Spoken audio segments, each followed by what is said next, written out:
What if the beginning was not a beginning at all, but a fragment already broken by the time it reached us?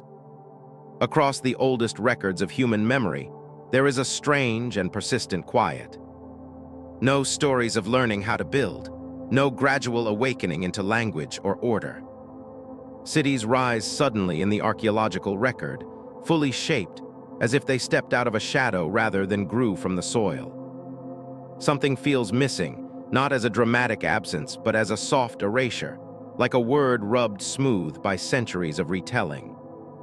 And before you allow your body to sink fully into this comfort, take a very small moment to like the video and subscribe. Only if something in these words makes you want to stay a little longer. If you wish, share the place and time where you're listening. I'm always curious about the small points of light drifting together through the night. What remains once the noise of certainty fades is a question that refuses to rest. There is an unease that settles in quietly when one looks too closely at the earliest pages of human history. It is not the kind of unease that arrives with shock or fear, but something slower, heavier, like the awareness that a familiar room has been rearranged in the dark. Civilizations appear in the record, already knowing who they are. They arrive with laws, rituals, mathematics, astronomy, architecture, and symbols that suggest long periods of refinement. Yet the long periods themselves are missing. No clear lineage of trial and error, no visible childhood, only sudden adulthood. The deeper historians and archaeologists dig, the more pronounced this silence becomes. In Mesopotamia, in the Indus Valley in Egypt, complex urban centers emerge within a remarkably narrow window of time, separated by distance, but united by sophistication. Writing systems appear not as hesitant experiments, but as fully structured languages. Calendars align with celestial cycles that require generations of observation. Stone and brick are shaped with confidence, not curiosity. It is as if humanity wakes up already remembering something it was never meant to forget. This absence has often been dismissed as a limitation of preservation. Wood rots, skin and fiber dissolve. Floodplains erase their own footprints. And yet this explanation feels incomplete. Even fragile cultures leave behind transitional forms, rough drafts of ideas, incomplete tools, abandoned attempts. But here, the drafts are missing. The earliest chapters read like edited versions, stripped of their preliminary notes. Ancient myths whisper around this gap without nomming it directly. They speak not of invention, but of inheritance. Knowledge is given, restored, or remembered after catastrophe. In these stories, humanity is rarely portrayed as discovering civilization for the first time. Instead, it is rote, reordered, corrected after a fall. The myths seem less concerned with beginnings and more obsessed with endings that came before. Geology, too, complicates the narrative. Beneath layers of settlement lie signs of violent interruption, rapid climate shift, sudden floods, long periods of instability. Ice cores and sediment records tell of abrupt warming and cooling of coastlines swallowed and revealed again. These are not gentle transitions. They are resets, the kind that erase shorelines, scatter populations, and sever memory. When such events occur, survival becomes the priority, not preservation. Stories contract, knowledge narrows. Only what can be carried forward remains. What survives such moments is rarely technical detail. It is myth, rhythm, symbol. The memory of loss disguised as narrative, a warning wrapped in poetry. When ancient cultures speak of a world before the flood, before the fire, before the sky fell, they're not offering timelines. They are expressing trauma in a language that can travel across generations without breaking. Modern history prefers continuity. It prefers smooth progress, incremental improvement, a straight line from ignorance to enlightenment. But the past does not appear to move in straight lines. It folds, it fractures, it forgets, and when it remembers, it does so imperfectly. The idea that humanity might not be the first to reach complexity is unsettling because it challenges a deeply held comfort that we are unique, ascending, protected by progress. To suggest otherwise is to accept fragility, to accept that intelligence and culture do not guarantee survival. That civilization may be less a triumph and more a temporary arrangement with nature, always subject to renegotiation. There are scholars who quietly acknowledge this discomfort. They do not speak of lost civilizations in dramatic terms, but of discontinuities, of dark ages that arrive too suddenly to be explained by decay alone, of technologies that appear anomalously early, then vanish, of knowledge that seems to leap forward and then retreat, leaving behind echoes rather than instructions. The Sumerians themselves did not claim to be the first. Their king lists begin with reigns measured not in years, but in spans so vast they strain literal interpretation. Whether symbolic or misunderstood, these numbers suggest a time depth that refuses to fit comfortably into modern chronology.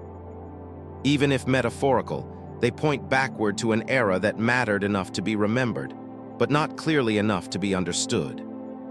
And perhaps that is the most important detail. What has been lost is not merely data, but context. The ability to read ancient testimony without forcing it into contemporary frameworks. When myths are treated only as stories, they are neutralized. When they're treated as history, they are ridiculed. But in the space between those extremes, something remains unresolved. Why do so many cultures remember collapse more vividly than creation? Why do their gods arrive as survivors, not originators? Why does the first lesson so often involve warning rather than celebration? It may be that humanity carries a form of collective amnesia, not a failure but a necessity. Remembering too much of what came before might paralyze the will to rebuild. Forgetting allows forward motion. Each civilization begins by believing it is the first because believing otherwise would mean carrying the weight of past extinctions. If this is true, then the silence at the beginning of history is not accidental. It is the sound of forgetting doing its work. A protective veil drawn over knowledge that could not be held without grief. And yet fragments slip through stone that outlast language. Alignments that preserve intention without explanation. Myths that refuse to fade completely. They linger like half-remembered dreams upon waking. Uncertain but persistent.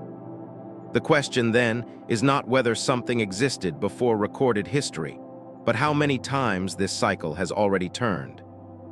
How many times intelligence has risen, organized itself, reached outward, and then been folded back into the earth by forces indifferent to memory.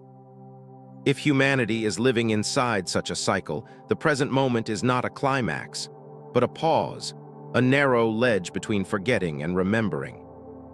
The danger lies not in asking whether we are the seventh civilization, but in assuming that the number itself matters more than the pattern it implies. Because if civilizations rise and fall like seasons, then the most important knowledge may not be how the first began, but why the others ended, and whether the signs are always there, quietly embedded in myth, waiting for someone to listen without rushing towards certainty. The silence at the beginning remains, but it no longer feels empty. It feels intentional, as though history itself is watching, not to see what will be built next, but to see whether this time something will be remembered long enough to change the outcome. And somewhere beneath the weight of all that forgotten time, another question stirs, less about the past and more about the future that is already forming its own gaps. The question left behind does not dissolve when the night grows quieter. It lingers, rearranging familiar stories until they no longer rest where they once did. If there was something before, something vast enough to leave only fragments, then memory itself becomes suspect. And memory, when stretched across millennia, rarely survives as fact. It survives as metaphor across continents that never touched in recorded history. Stories emerge with unsettling similarity. Water rises without warning, The land disappears. A chosen few survive, not because they are strongest, but because they are attentive. They listen when others dismiss the signs. These are not tales of gradual change. They are stories of sudden erasure, of the world ending and beginning again on different terms. In Mesopotamia, tablets speak of a flood sent to reset the balance between gods and humans. In South Asia, ancient hymns describe a deluge that carries a king and a vessel of life through cosmic dissolution. In the Americas, oral traditions recount cycles where humanity is washed away and remade, even in places untouched by catastrophic flooding. In recent geological time, the memory remains vivid, precise, and emotionally charged. It is tempting to reduce these stories to coincidence or shared human anxiety. Water is universal. Fear of loss is universal. But the details resist easy dismissal. Many of these myths describe not just flooding, but a prior world that was ordered, advanced, and morally compromised. The destruction is framed not as random but corrective. Civilization is not born innocent. It is judged. Modern geology adds a quieter voice to this chorus. Evidence now confirms that at the end of the last ice age, global sea levels rose rapidly, swallowing coastlines that had been inhabited for thousands of years. Entire populations would have been displaced within generations. Rivers would have changed course. Fertile lands would have vanished beneath salt water. For those who lived through it, the experience would not have felt gradual. It would have felt like betrayal by the world itself. These events leave little trace in stone. Coastal settlements are among the hardest to preserve. Their absence does not prove they never existed. It only confirms how fragile evidence becomes when time and water conspire. What remains instead is testimony carried in story, repeated until its original shape blurs, but its emotional core survives. There is a subtle pattern in these flood narratives that often goes unnoticed. Survival is rarely random. Knowledge is preserved deliberately. Seeds, tools, measurements, laws. The survivors are not described as inventors starting from nothing, but as custodians. They bring something through the collapse, even if later generations forget exactly what that something was. In this light, myth begins to resemble compressed history. Not false, but folded, like a map drawn to survive being memorized rather than stored. Details that matter are exaggerated. Those that do not are discarded. The story becomes resilient, capable of crossing ages that no archive could survive. Yet modern frameworks resist this interpretation. History prefers documents, dates, and inscriptions. Without them, memory is considered unreliable. But this standard assumes continuity, that the world which produced the records survived long enough to pass them on. When continuity breaks, the criteria themselves become obsolete. There is another discomfort embedded in these myths. They do not celebrate progress. They warn against it. Each flood comes after an age of excess, arrogance, or imbalance. Civilization is portrayed not as humanity's triumph, but as its recurring test. When it fails, the test is reset. This perspective clashes sharply with contemporary narratives of advancement. It suggests that intelligence does not accumulate safely, that complexity increases vulnerability, that the more intricate a system becomes, the more fragile it is to sudden change. In this view, collapse is not an anomaly. It is an expectation. Some researchers have quietly suggested that ancient myths may encode memories of real environmental trauma. Sudden meltwater pulses, regional mega-floods, atmospheric shifts triggered by cosmic or volcanic events. These hypotheses do not require lost super technologies or forgotten empires. They only require acknowledging that early humans were keen observers of nature, and that their stories preserved what mattered most. But there remains an unresolved tension. If floods were merely environmental, Why do so many myths insist on a moral dimension?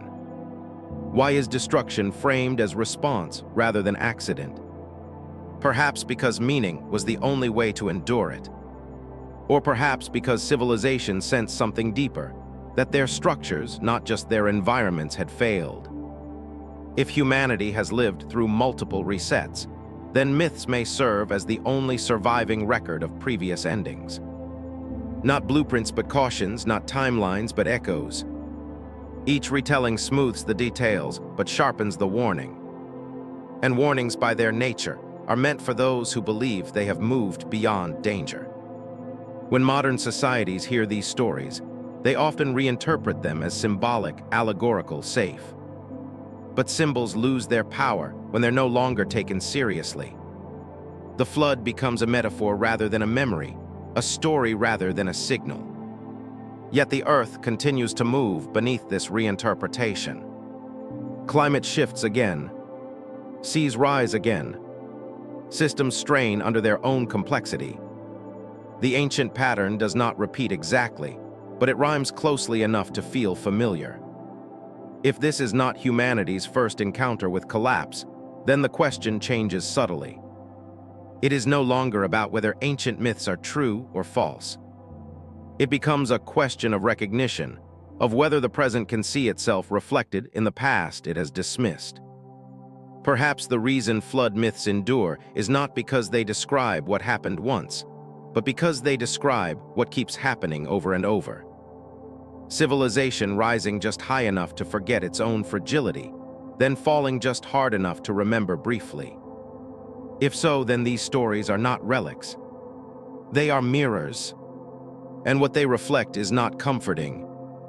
Because if the flood is not behind us, but ahead of us in another form, then the real mystery is not how many civilizations have existed, but how many believed right up until the end that they were different. And somewhere beneath the surface of these ancient waters, another trace waits to be examined. Not in myth, but in numbers that refuse to behave like history expects them to. The numbers appear quietly at first, almost politely, as if aware that they do not belong. They sit inside a list that otherwise resembles history. Names of rulers, cities, successions, reigns, and then without warning, time stretches beyond recognition. Kings are said to rule not for decades, not even for centuries, but for spans so vast they seem detached from human life altogether. Tens of thousands of years, hundreds of thousands, a scale that collapses the familiar rhythm of generations into something unreadable. The Sumerian king list has often been treated as curiosity, an artifact to be explained away rather than listened to. Scholars debate whether these reign lengths are symbolic, mathematical, theological, or simply corrupted through copying. Each explanation attempts to rescue chronology from embarrassment. And yet the text itself never apologizes. It presents these numbers with calm certainty, as though expecting to be understood by an audience that no longer exists. What unsettles is not merely the size of the numbers, but their placement. The list does not begin with myth and slowly transition into history. Instead, it declares that kingship descended from the heavens, ruled for incomprehensible spans of time, and only later, after a great flood, settled into durations that resemble human lifespans. The break is explicit, a before and an after. A world that operated under different conditions, followed by one that resembles our own. If the numbers were purely symbolic, their symbolism would still demand interpretation. Symbols are not random.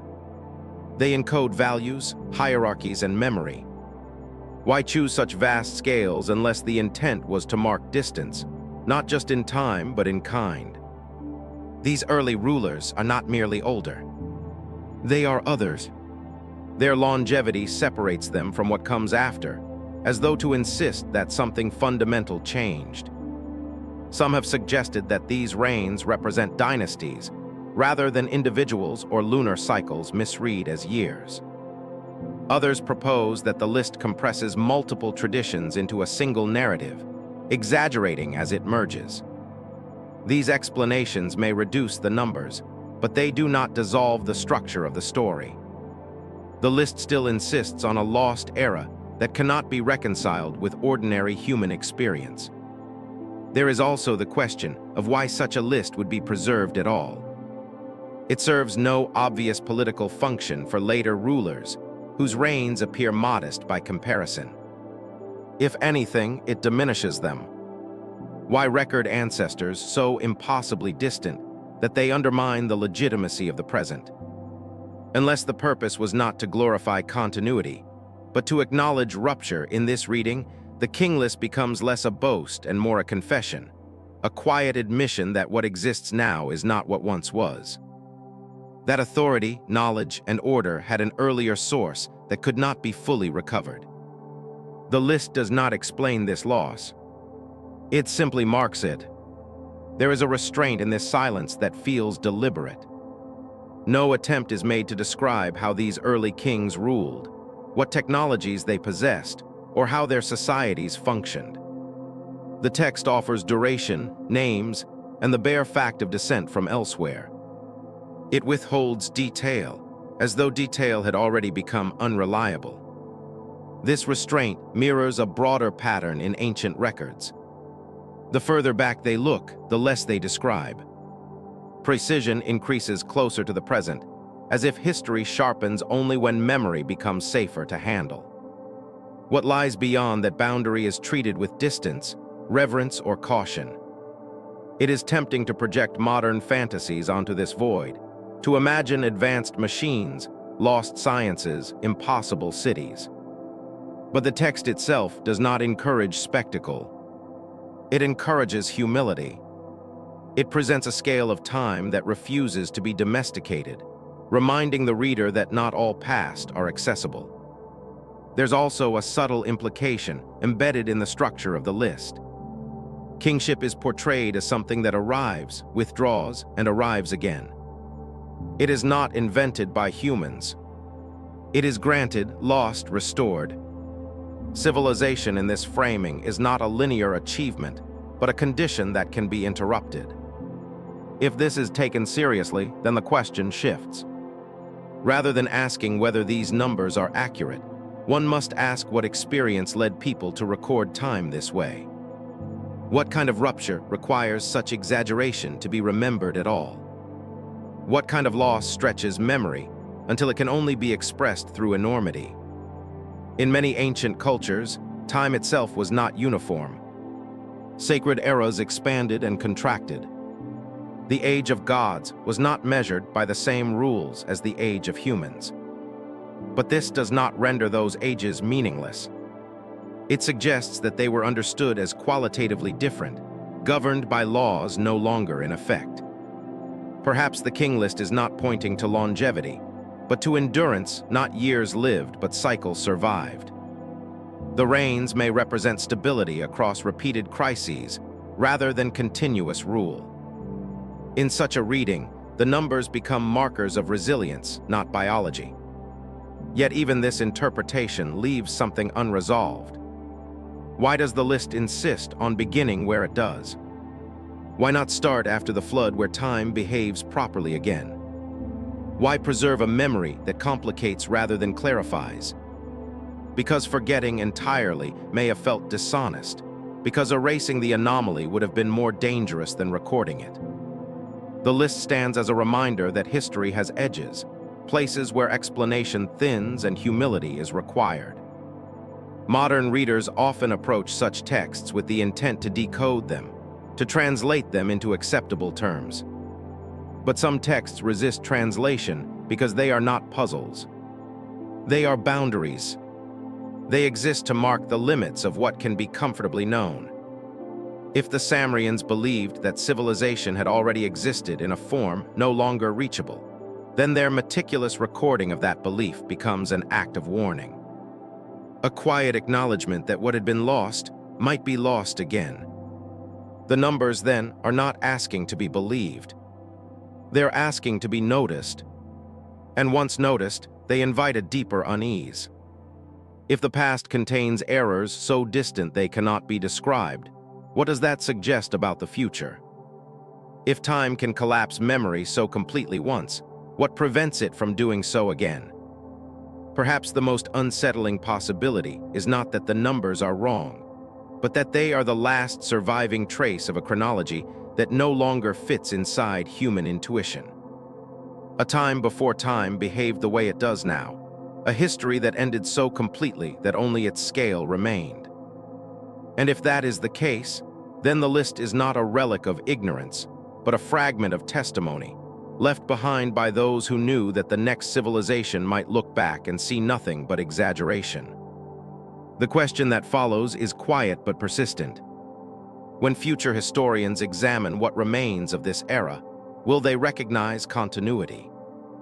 Or will they find another list, beginning with numbers that no longer make sense, marking yet another forgotten before? Stone does not forget easily. It does not bend to reinterpretation, nor does it accommodate desire.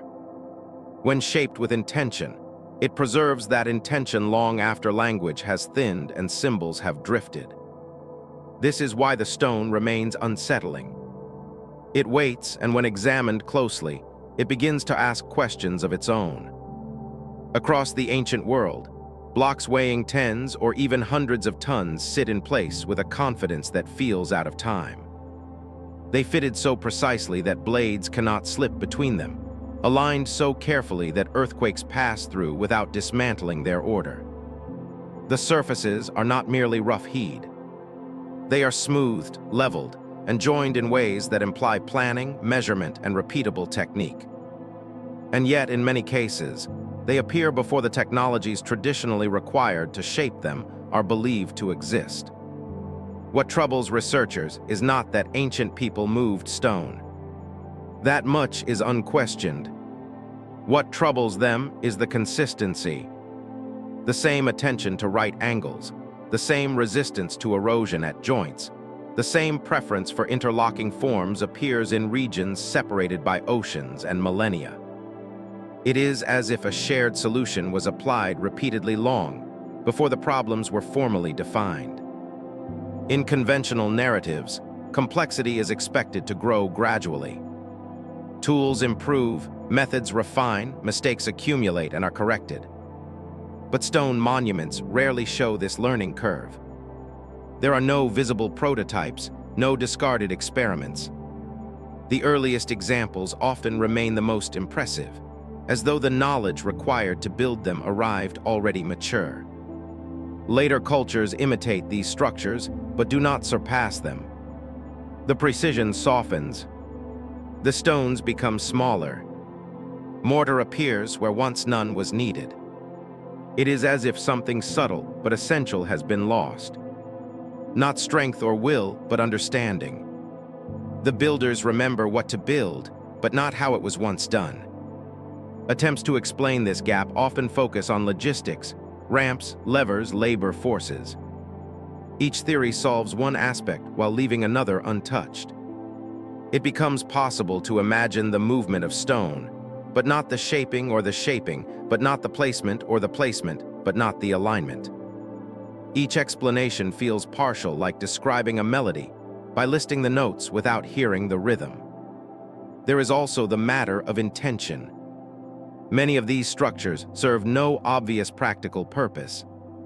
They are not fortifications. They are not dwellings. They do not maximize efficiency or defense. Instead, they align with stars, solstices, cardinal directions. They frame light at specific moments of the year. They mark time with stone rather than ink. This suggests that their builders were not merely concerned with survival, but with continuity, with embedding knowledge into the landscape itself. Stone becomes a form of memory that does not rely on speech, a message designed to outlast forgetting. If civilization has risen and fallen before, then stone would be the logical medium through which something might be carried forward. Not detailed instructions, but principles, orientation, proportion, relationship between earth and sky. The kind of knowledge that does not degrade when context is lost. And yet the presence of such knowledge raises an uncomfortable possibility. If it existed once and then vanished, what caused its disappearance? Stone does not decay easily. The loss must have occurred not in the material, but in the minds that knew how to work it. Some scholars have proposed that these structures represent the culmination of long local traditions, now invisible due to erosion or burial. Others argue for parallel invention, human ingenuity arriving at similar solutions independently. Both explanations offer comfort. They preserve the idea that progress belongs solely to the present. But there is a quiet inconsistency. Independent invention does not usually produce identical aesthetic restraint. It does not repeat the same tolerance thresholds, the same emphasis on fit over decoration, the same prioritization of permanence over display. These choices suggest shared values, not just shared challenges. There's also the question of timing. In several regions, monumental stone construction appears abruptly, persists for a relatively short span, and then ceases altogether. Later societies reuse the stones, admire them, mythologize their origins, but do not recreate the method. It is as if a window opened briefly and then closed. This pattern aligns uneasily with the idea of civilizational cycles. A rise, a peak, a collapse. Knowledge disperses. Techniques survive only as imitation. The stone remains, but the hands that shaped it do not. Ancient stories often speak of an earlier age when the world was ordered differently, when gods walked among humans, when knowledge was closer, when boundaries were thinner. Modern readers may dismiss these accounts as symbolic, but symbols often form around something real. They are not inventions. They are compressions. Perhaps stone architecture is one such compression, a material memory of a time when humans understood something about balance, weight, and alignment that no longer fits within modern categories. Not because it was superior, but because it belonged to a different relationship with the world. If so, then the stone does not accuse. It does not boast. It simply endures. It allows each generation to approach it with their own assumptions and walk away either reassured or unsettled. What matters is not whether these structures prove the existence of a lost civilization, but what they suggest about loss itself. That knowledge can vanish completely without leaving a trail of mistakes. That mastery can precede explanation. That forgetting can be total. In this light, the stone becomes less a mystery and more a warning. Not about ancient greatness, but about modern confidence, about the belief that what we know will inevitably carry forward. About the assumption that complexity protects itself. Stone does not protect memory. It only preserves space. Meaning must be brought to it anew each time. And when meaning fails to arrive, the structure becomes a ruin, not because it collapses, but because it can no longer be read. Perhaps this is the true lesson embedded in these monuments.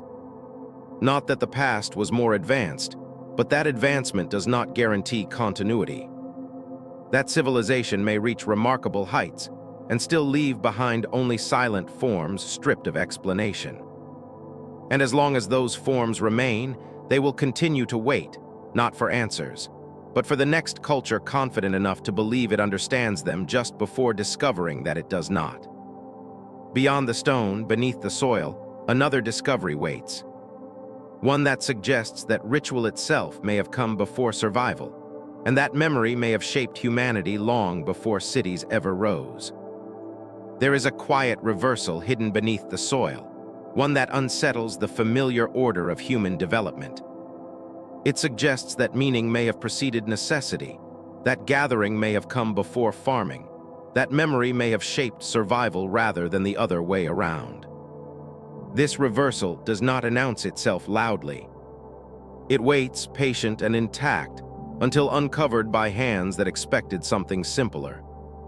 When the earliest layers were revealed at a site long buried beneath wind and time, they did not resemble a village struggling into existence. There were no hearths for daily meals, no signs of permanent dwellings, no tools for planting or harvesting. Instead, there were circles of stone arranged with deliberate care, pillars carved with animals rendered in confident relief, and spaces clearly intended for gathering. This was not a settlement. It was a place of return. What troubled expectations was the date. These structures belonged to a time before agriculture was supposed to exist, before surplus, before cities. According to the prevailing narrative, ritual emerges once survival is secured. But here, ritual appeared first, as though it were the reason survival organized itself at all. The carvings do not depict domestication or labor. They depict predators, serpents, birds, creatures that move between worlds. They suggest a symbolic language already in use, a shared understanding of forces beyond the immediate human sphere. The builders were not experimenting. They were expressing something already known. To sustain such projects, coordination would have been required. Knowledge passed between groups. Labor organized not by coercion, but by shared purpose. This implies a social structure capable of planning across seasons, perhaps across generations. And yet there is no evidence that these people lived where they built. They came, gathered, constructed, and left. This pattern challenges a deep assumption that humans came together because they needed to eat. But here it seems they ate so that they could come together. That meaning was the anchor and subsistence adapted around it. Some researchers have suggested that the act of gathering itself may have driven the development of agriculture, that the need to support ritual centers encouraged cultivation. In this view, civilization did not grow outward from survival. It grew inward from belief. If this is true, then the earliest spark of civilization was not hunger, but memory. Not the fear of death, but the desire to preserve connection to ancestors, to cycles, to something that had already been lost. This aligned uneasily with the idea of repeated civilizational resets. If groups of humans emerge from catastrophe, carrying fragments of prior meaning, but lacking the infrastructure to sustain it, ritual would become the vessel through which continuity survived. Symbols could travel where cities could not. Stories could cross landscapes that buildings could not endure. The deliberate burial of these structures adds another layer of unease. They were not abandoned gradually. They were filled in carefully, intentionally, as though sealed rather than forgotten. Whatever purpose they served had ended or transformed, and the space was closed. Why bury something that required such effort to create? One possibility is that the knowledge associated with it had become dangerous. Another is that it was no longer needed. Or perhaps the people who returned to this place sensed that its meaning belonged to a time that was passing and chose preservation through concealment rather than exposure to misuse. Burial can be an act of respect or of protection or of surrender. What remains consistent is that this site does not fit into a story of linear progress. It implies a deep past where humans were already capable of abstraction, coordination, and symbolic expression at a scale previously unimagined. It suggests that the seeds of civilization may be far older than the structures we associate with it. If earlier civilizations existed and collapsed, then what survives into the next cycle would not be their tools or cities, but their reasons. The urge to gather, to mark time, to align human presence with something larger and more enduring. This would explain why myths so often describe teachers who arrive after catastrophe. Figures who do not invent knowledge but restore it, who remind rather than discover. The builders of ritual spaces may have seen themselves not as founders, but as caretakers of a memory already fatting. In this context, the line between prehistory and history blurs. What we call the beginning may be the middle of a much longer story, one punctuated by loss rather than growth. Each apparent dawn may be the echo of a sunset. There is also a quiet humility in the absence of personal names. No kings are celebrated here. No rulers immortalized. The focus is collective, anonymous, shared. as though the builders understood that individual identity mattered less than continuity itself. This contrasts sharply with later civilizations, where monuments increasingly serve power rather than memory. The shift is subtle but profound. When survival becomes secure, meaning becomes centralized. When meaning centralizes, it becomes vulnerable. Perhaps this is why earlier cultures invested in shared ritual rather than hierarchy. They may have understood intuitively that complexity invites collapse, that the more tightly organized a system becomes, the more brittle it grows. If so, then the buried circles are not primitive precursors, but remnants of a strategy that no longer functions in the modern world. A way of holding civilization lightly, so that when it falls, something essential can still rise again. The question that follows is not whether agriculture led to ritual or ritual led to agriculture. It is whether both were responses to something older, something remembered but no longer seen, a loss that demanded reenactment rather than explanation. If humanity is living through a late chapter of this cycle, then the early chapters may be hidden not because they are irrelevant, but because they are instructive in ways that are difficult to accept. They suggest that the core of civilization is not technology but coherence, not innovation but alignment. And coherence, once broken, is far harder to rebuild than tools or structures.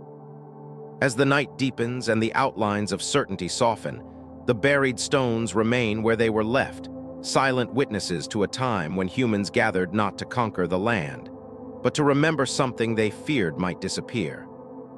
What they remembered is not recorded, but its absence shaped everything that followed.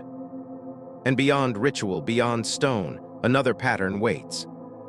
One written not in monuments or myth, but in the sky itself, where ancient eyes trace cycles that modern minds still struggle to interpret. What survives the collapse of a world is rarely what once defined it. Libraries burn, cities sink, metals corrode, but patterns, those are harder to erase. They migrate quietly, carried by memory rather than matter, passed from mouth to ear, from gesture to gesture, until their origin becomes indistinguishable from instinct. Long before writing fixed thoughts into clay and ink, knowledge moved differently. It lived in rhythm, repetition, and story. It was spoken at night, sung during labor, embedded in ceremony. This form of memory did not preserve detail. It preserved direction, not instructions, but orientation. How to stand in relation to the land, the sky, and one another. Oral traditions are often dismissed as fragile, yet they are astonishingly resilient when shaped by necessity. A story repeated for survival does not drift easily. Its surface may change, but its structure remains. Across cultures separated by oceans and ages, certain narrative forms recur with unsettling precision. A great loss, a scattering, a warning ignored, a remnant preserved. These are not embellishments. They are scaffolding. In societies without permanent architecture, memory becomes architecture. Songs replace maps. Genealogies replace timelines. Myths replace archives. This is not a primitive substitute. It is a different technology altogether. One optimized for endurance rather than accuracy. What troubles modern scholars is not that oral knowledge exists, but that it often encodes information that should not be accessible without formal measurement. Stories describe star movements that align with astronomical cycles spanning tens of thousands of years. Chants preserve navigation routes across open ocean with no visual reference. Seasonal myths encode ecological data essential for survival in unstable environments. These traditions are not improvisations. They are inheritances. If civilization has collapsed before, then oral memory would have been the most portable vessel for whatever survived. It requires no tools, no infrastructure, no. It adapts to disruption. It hides in plain sight. And crucially, it can be misunderstood by those who inherit it without context, preserved in form, but emptied of function. This may explain why ancient myths often feel excessive, symbolic, or implausible. They were not designed for literal interpretation.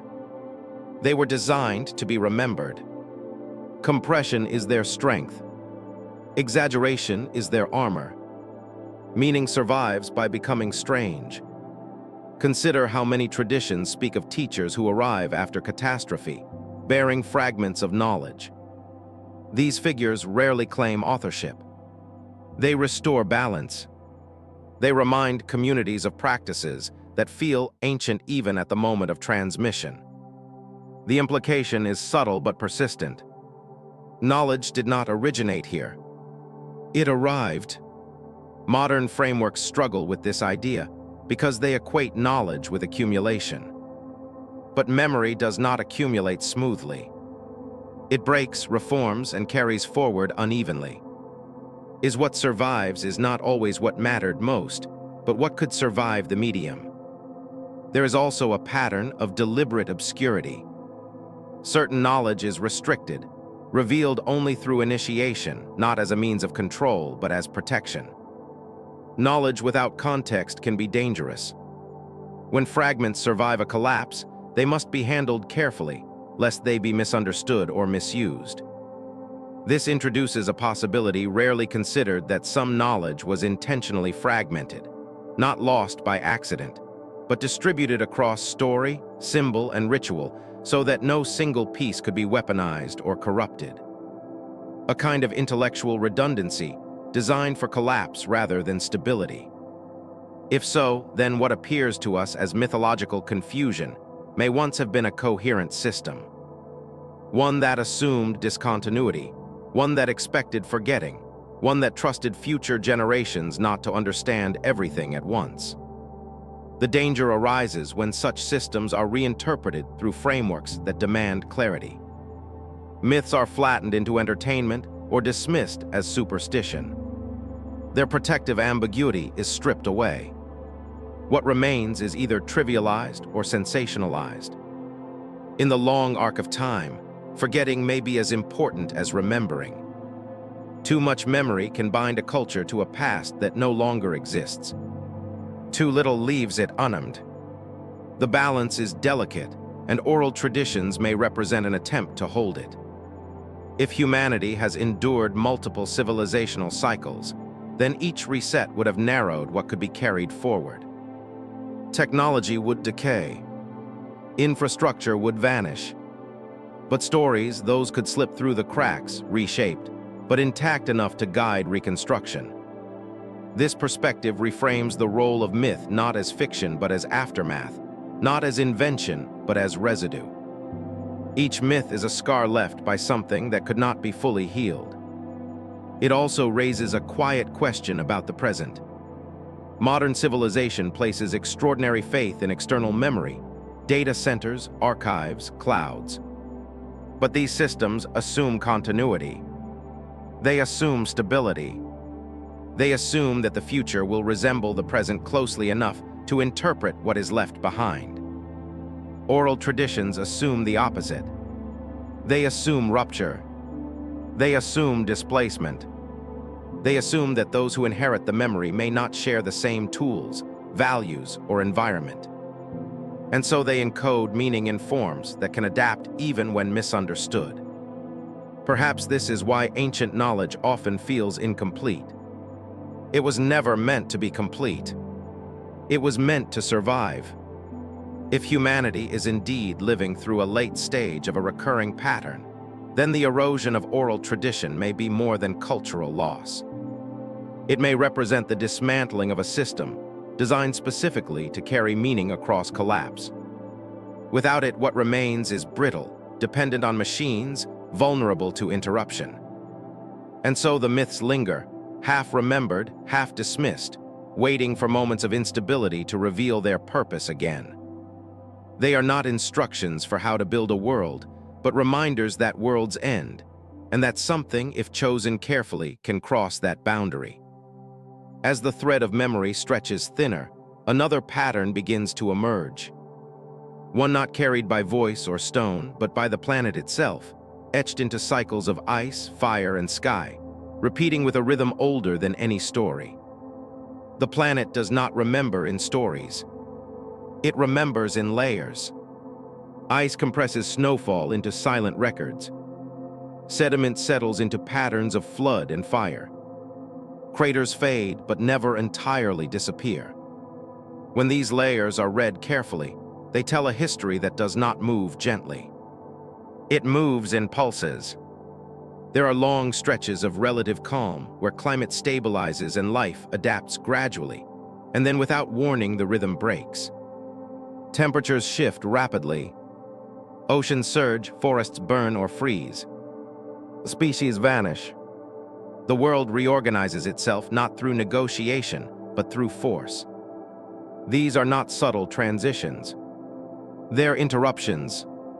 For much of modern history, these events were treated as anomalies. Local disasters magnified by limited understanding. But as data accumulated, a pattern emerged. Catastrophe is not rare. It is periodic. The Earth appears to undergo resets. Moments when accumulated complexity becomes unsustainable under changing conditions. Ice core samples reveal sudden warming events at the end of the last glacial period. Temperature shifts occurring over decades rather than millennia. Meltwater floods reshape continents. Atmospheric composition fluctuates. These are not the slow changes civilization is designed to endure. They are shocks.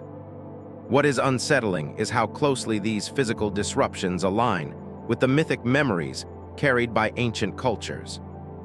Fire from the sky, darkness at midday, the sea invading the land, the sun behaving strangely. These images recur not because humans shared imaginations, but because they shared experiences filtered through survival. When such events occur, civilization becomes fragile in ways that are difficult to imagine from within stability. Food systems collapse. Trade routes fail. Knowledge dependent on specialization dissolves. What remains are small groups focused on endurance, not preservation. The world contracts. In these moments, the idea of linear progress becomes irrelevant. There is no advancement, only recovery. And recovery rarely begins where collapse ended. It begins at whatever point can be supported by the altered environment. This may explain the uneven distribution of ancient ruins. Why certain regions show deep continuity while others reset entirely. Why some technologies vanish without replacement. Why cultural memory becomes patchwork rather than thread. Some researchers have suggested that cosmic events, impacts, solar fluctuations, or orbital changes may play a role in triggering these resets. Others focus on volcanic winters or oceanic circulation shifts. The mechanisms vary, but the outcome is consistent. Disruption on a scale that overwhelms complex systems. The human response to such disruption is rarely recorded in detail. Those who survive do not write histories. They tell stories. They warned. They ritualize loss. They encode fear into narrative so it can be recognized later, even if misunderstood. This framing casts ancient myths in a different light. They are not attempts to explain the unknown. They're attempts to remember the unbearable. Their exaggeration is not error. It is emphasis, a way of ensuring that the core message is not forgotten. Even if the details blur, if civilization has risen and fallen multiple times, then catastrophe is not the exception. It is the interval. The quiet between disruptions is mistaken for permanence because it is all that is visible within a single lifespan. Modern civilization, for all its sophistication, may be particularly vulnerable to this illusion. Its systems are global, interdependent, finely tuned. Efficiency has replaced redundancy. Speed has replaced resilience. The very traits that define advancement amplify fragility. This is not a moral judgment. It is a structural observation. Complex systems perform exceptionally well under expected conditions and fail dramatically outside them. Nature does not negotiate with expectation. Ancient cultures, perhaps through experience, appear to have accepted this. Their myths do not promise stability. They promise return. After destruction, life resumes not as it was, but as it can. The cycle continues. What remains unclear is how much of this pattern ancient civilizations consciously understood. Did they see themselves as temporary? Did they build with collapse in mind? Or did they, like us, assume continuity until it was no longer available? Some evidence suggests awareness, the emphasis on alignment with celestial cycles, the investment in monuments that endure without maintenance, the encoding of memory into forms that resist decay. These choices hint at a long view, one that expects interruption. If so, then civilization was never seen as a final achievement. It was a phase, a window, something to be used carefully before it closed. This perspective reframes the question of whether humanity is the seventh civilization. The number itself becomes less important than the rhythm it implies. If civilizations rise and fall in response to planetary cycles, then counting them may be less meaningful than understanding their spacing. The danger lies not in catastrophe itself, but in amnesia between catastrophes. When the memory of disruption fades, vulnerability increases. The cycle tightens. Perhaps this is why myths insist on moral framing. Not because nature punishes, but because moral narratives are harder to ignore. They assign responsibility where randomness would be forgotten. They keep the memory alive long enough to matter. In this sense, catastrophe myths are not predictions. They are maintenance systems for awareness. They remind cultures that stability is conditional, not guaranteed. If modern civilization dismisses these reminders as superstition, it does so at its own risk. Not because the myths are literally true, but because the pattern they encode is observable, measurable, and ongoing. The Earth does not conspire. It responds, and its responses are shaped by forces far older than any civilization. As the present stretches forward, confident in its technologies and models, the layers beneath continue to accumulate. Ice thickens, sediment settles, the record grows longer. One day, this layer too will be read by those who come after, or by no one at all. And when they look back, they may not see collapse as failure, but as transition. Another turn in a cycle that does not require permission to continue. What remains uncertain is whether awareness can alter the pattern, or only soften the landing. And beyond catastrophe, beyond survival, another question waits. One that concerns not the end of civilizations, but the figures who seem to arrive afterward, bearing fragments of knowledge, appearing wherever memory threatens to disappear completely. In the quiet aftermath of collapse, when landscapes are unfamiliar and memory feels unreliable, certain figures begin to appear in human stories. They arrive without ancestry, without origin. Stories rooted in childhood or growth. They're already complete. They do not discover, they instruct. They do not invent. They restore. Wherever civilization seems to restart, these figures stand at the threshold. Neither fully human nor fully divine, bearing fragments of a world that no longer exists. They are remembered differently across cultures, yet their outlines remain strangely consistent. They emerge after catastrophe. They bring laws, calendars, architecture, agriculture, writing, or moral order. They do not stay, and they do not rule. Their presence is temporary, almost reluctant, as if they understand that what they offer must eventually be carried without them. What is unsettling is not the supernatural framing of these figures, but the function they serve. They appear precisely where continuity has been broken, where memory has thinned, where survival has narrowed human attention to the immediate. They reintroduce structure at the moment it is most fragile. Modern interpretations often treat these stories as allegories, personifications of cultural development, metaphors for collective learning. But metaphors usually evolve gradually. These figures arrive suddenly, fully formed, and disappear just as abruptly. Their narratives resist the slow logic of social evolution. They're often described not as creators, but as reminders. They bring back what was forgotten. They restore balance rather than impose novelty. In some traditions, they are explicitly said to come from a previous age, one that ended in disaster. They are survivors, not originators. This distinction matters.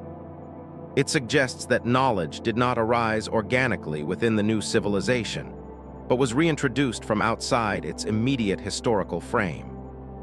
Whether that outside is interpreted as divine, ancestral, or symbolic, the implication remains the same. Civilization did not begin cleanly. These figures rarely leave written records. Their teachings are absorbed into custom, ritual, and law. Over time, their identities blur, and their actions become mythologized. What remains is the structure they helped establish, detached from its source. There is also a curious humility in their portrayal. They do not claim ownership of the knowledge they transmit. They are conduits, not authorities.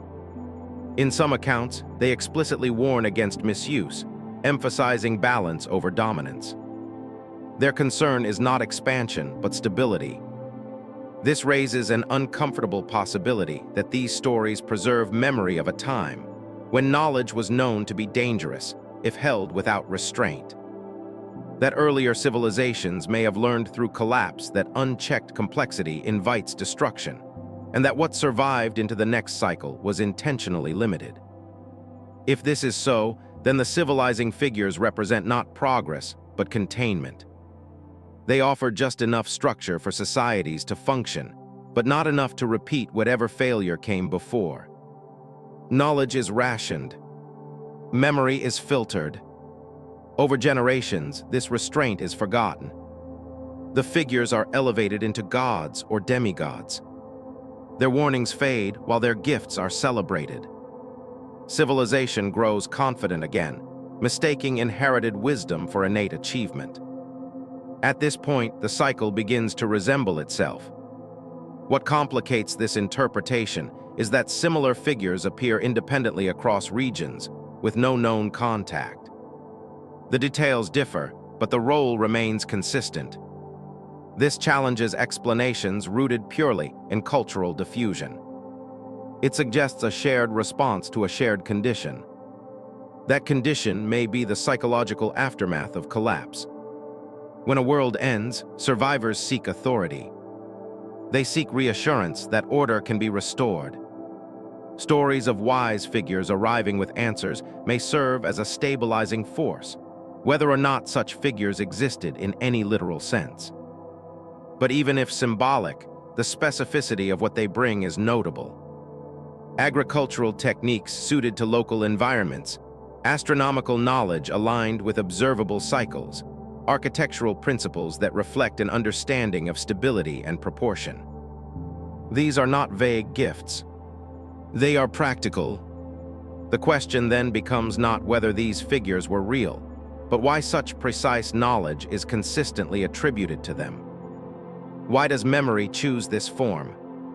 Why not credit gradual experimentation, trial and error, collective learning? Perhaps because collective learning leaves traces, failed experiments, transitional forms, incremental improvements. But in many early civilizations, these traces are missing. What appears instead is a sudden coherence followed by long periods of maintenance rather than innovation. This suggests that early societies may have inherited frameworks rather than built them from scratch. Frameworks simplified enough to survive transmission, but complex enough to support organization. If humanity has lived through multiple civilizational cycles, then these figures may represent the echo of prior continuity, attempting to bridge a gap too wide for direct memory. They are not teachers in the conventional sense. They are reminders of a structure that once existed. There is also a recurring sadness in their stories. They often depart reluctantly, or are rejected or retreat when their guidance is ignored.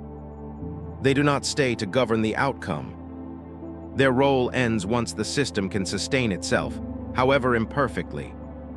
This restraint contrasts sharply with later historical rulers who seek permanence and control. The civilizing figures do not demand loyalty. They demand balance, and balance once achieved must be maintained without them. Perhaps this is why their memory becomes distorted. Their purpose was temporary. Once fulfilled, their presence becomes difficult to integrate into a narrative of continuous progress. Myth absorbs what history cannot explain. If modern civilization listens to these stories only as entertainment or superstition, it misses their deeper resonance. They are not accounts of miraculous origins. They are reflections of recovery. They suggest that humanity has rebuilt itself before, that knowledge has been lost and found again, that memory has a way of resurfacing even when its source is forgotten. This does not require belief in ancient gods walking the earth. It requires acknowledging that cultural memory can outlast infrastructure, and that the past may reach forward in ways that feel external because continuity has been broken. If so, then the civilizing figures are not anomalies. They are symptoms, evidence of a pattern where collapse is followed not by invention, but by recollection, partial, imperfect, but sufficient. And if this pattern holds, then the absence of such figures in the present may be telling. It may suggest not that we no longer need guidance, but that we no longer recognize it when it arrives. Or perhaps the figures are still present, disguised not as teachers, but as warnings embedded in systems we assume are permanent. The question lingers quietly.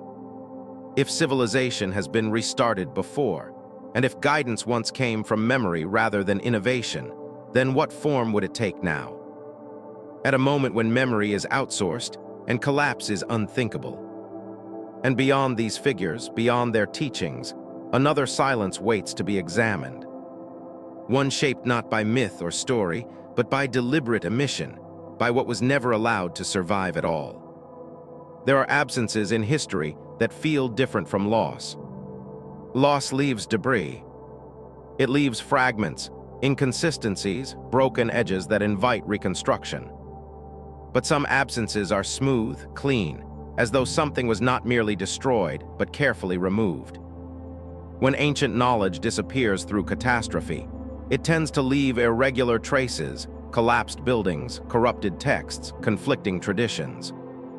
Yet there are moments in the historical record where entire layers seem to thin out at once. Texts vanish simultaneously across regions. Certain lines of inquiry simply stop.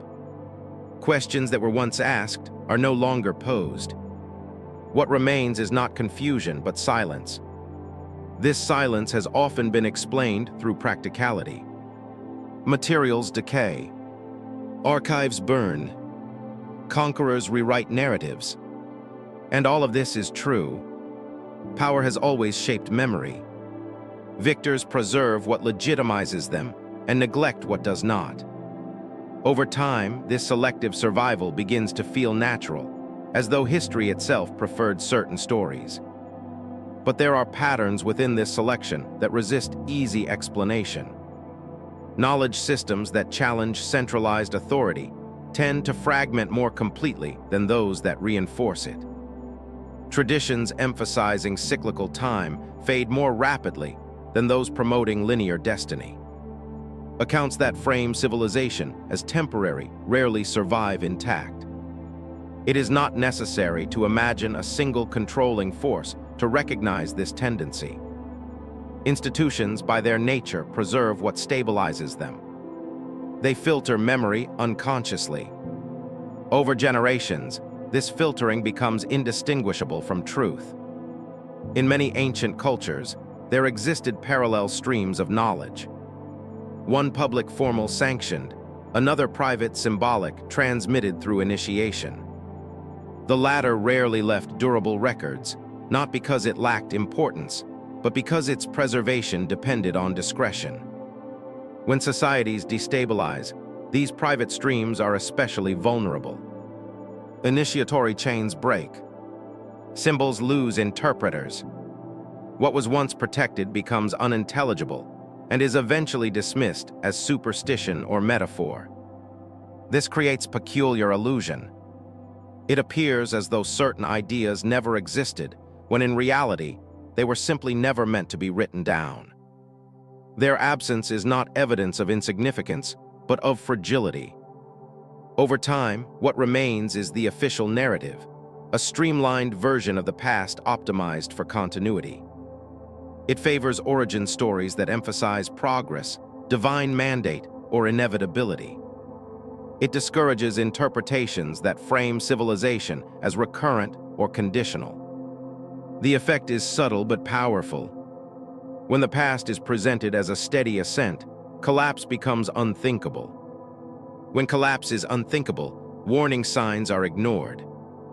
This may explain why certain ancient texts feel incomplete or abruptly end. Why philosophical inquiries into time, cycles, and prior worlds appear and then disappear without resolution. Why questions about what came before are left unanswered, as though asking them became uncomfortable. There is also the matter of translation. Ancient languages carry conceptual frameworks that do not map neatly onto modern ones.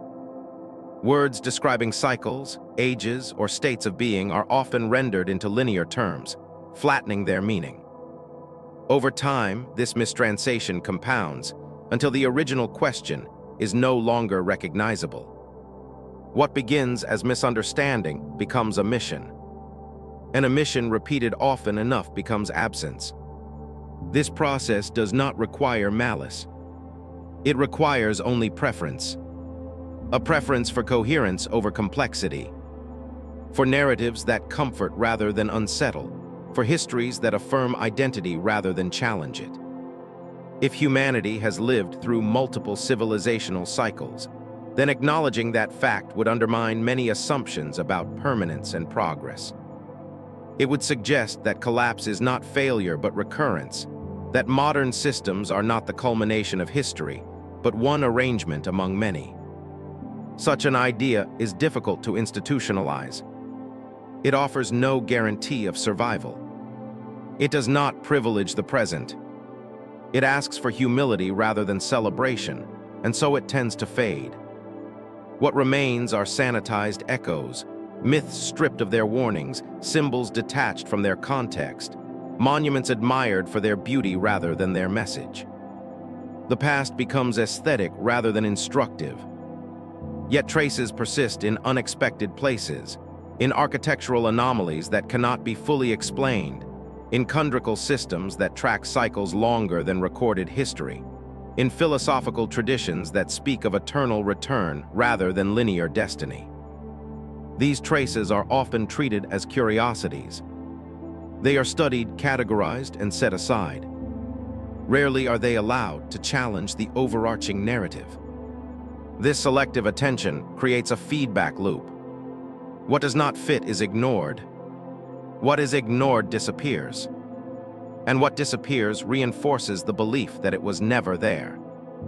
If there were civilizations before the one we recognize as the first, their disappearance may have followed this pattern, not erased in a single act, but gradually filtered out by systems designed to preserve stability. This raises an unsettling question. How much of what we consider ancient ignorance is actually modern omission?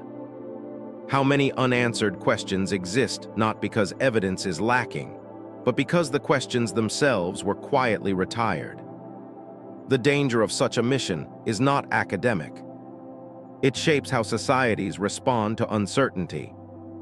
When the past is framed as a solved problem, the future is approached with overconfidence.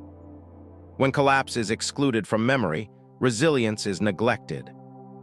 Ancient cultures may have understood this intuitively. Their reluctance to commit certain knowledge to writing may not have been secrecy, but caution, a recognition that some ideas once detached from context could be misused or dismissed entirely. In the present, where information is abundant and context is scarce, this caution feels distant. Knowledge is shared rapidly, consumed shallowly, archived without reflection. Memory becomes externalized, detached from lived experience. This creates a paradox. We know more than ever yet remember less meaningfully. We record everything but integrate little. The past becomes accessible but not influential. If civilization has cycles, then this detachment may be a familiar stage, a moment when accumulated knowledge reaches a tipping point and meaning begins to thin.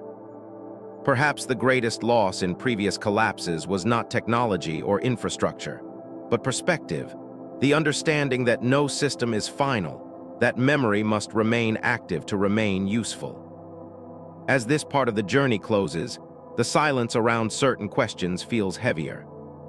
Not because answers are impossible, but because they may have been set aside deliberately, waiting for a moment when they could be asked again without destabilizing what remains. That moment may not have arrived yet, or it may be arriving quietly, disguised as doubt. Beyond omission, beyond institutional memory, another layer waits.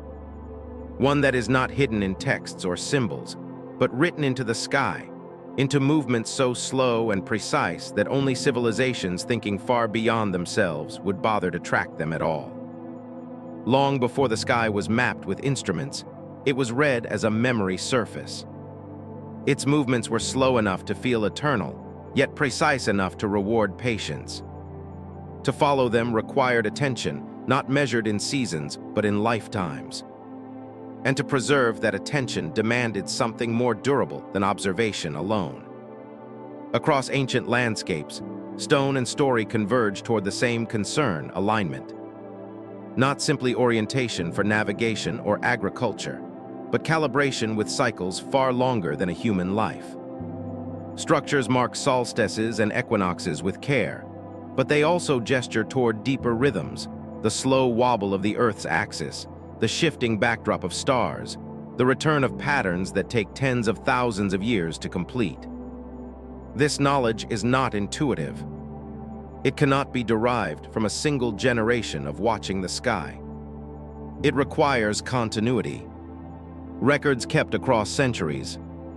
Observations corrected and refined by those who would never see their conclusions fulfilled. It implies trust in the future, a belief that someone would still be there to inherit the work. What unsettles is not that ancient people observed the sky, but that they observed it patiently. They invested effort in tracking cycles that offered no immediate survival advantage. No harvest depended on them. No migration required them. These measurements served memory rather than need. The question arises quietly. Why would early societies dedicate resources to preserving knowledge that only mattered across millennia unless they already understood time differently? Unless they believed that what mattered most was not the present, but continuity through disruption. In many mythological traditions, the sky is not merely a backdrop. It is a record. The movements of stars are associated with ages, endings, renewals. The heavens do not promise permanence. They promise return. What disappears will reappear, altered but recognizable. This perspective aligns uneasily with geological cycles. Ice ages advance and retreat. Sea levels rise and fall. The sky's slow rhythms mirror the Earth's long transformations. Together, they form a clock too large for a single civilization to own. If previous civilizations tracked these cycles, their interest may not have been academic. It may have been existential.